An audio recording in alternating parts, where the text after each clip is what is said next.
It's a continuation of Hardin and Tessa's love stories. Please don't push me away. I love you.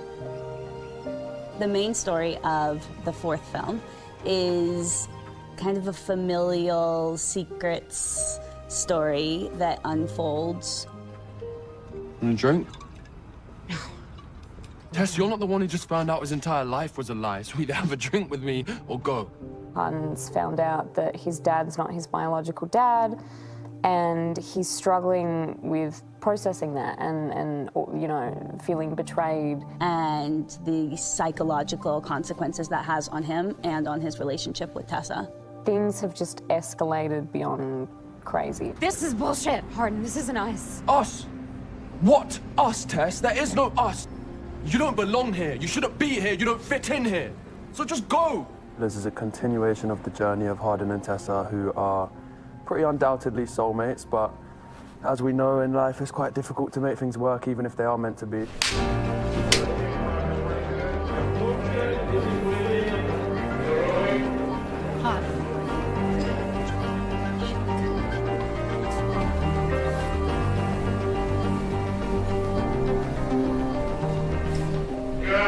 Why is the After series so successful? I think it's largely driven by young kids, young girls finding their way. They're working their way through love in their life.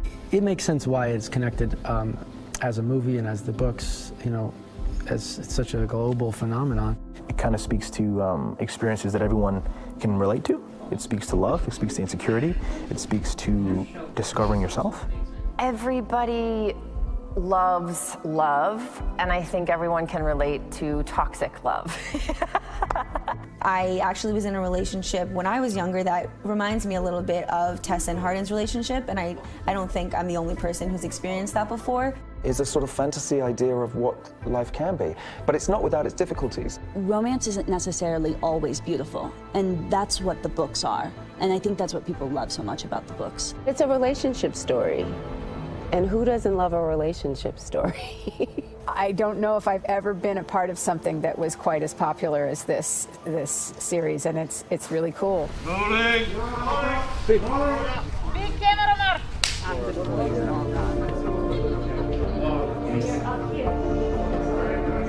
When I read a story, I really put myself into the character, which is why I love telling stories about young women, especially in tumultuous relationships. So I think that really helps. It's not just like, oh, this is what's on the page, let's you know, put it onto the screen. It's like, oh, I feel for this. And even when I'm like watching the monitor, I'm there like, oh my God, I want Tessa and Hardin to be together, or whoever it is. I do this on every movie, but you know, that's when you know, like, oh, this is great, and you feel, and I think that that's really important to these particular movies, because that's what you do when you read the books. You read yourself into Tessa. You put yourself in that relationship, or Hardin, if you're, you know, whoever you are, you read yourself into. But I direct through that too. Stop, stop, stop, stop. It's okay. It's okay. It's okay.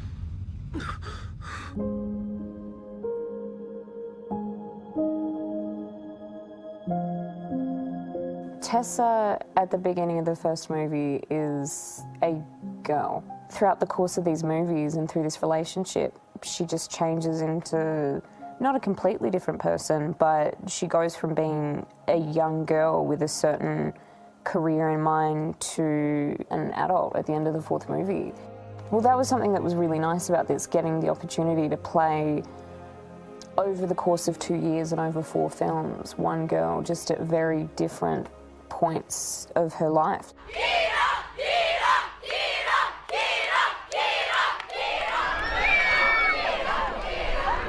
Thank you. Take care.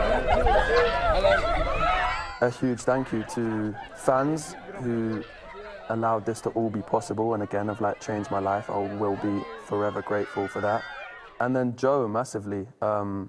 It's been a real pleasure to work across someone so talented and kind and funny and amazing, and it's such an honor to have been able to tell this story across 4 movies, let alone, you know, not 1 or 2, but 4 whole movies, and I can't wait for the fans to see it. It's for them. They allowed us to do this, so what we ultimately, all we care about is whether they like it or not, and I really think they will. I hope they will.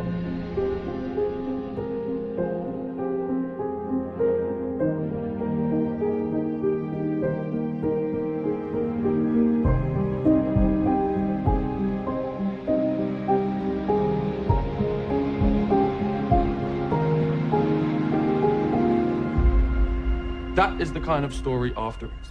After? It's my journey after I met you.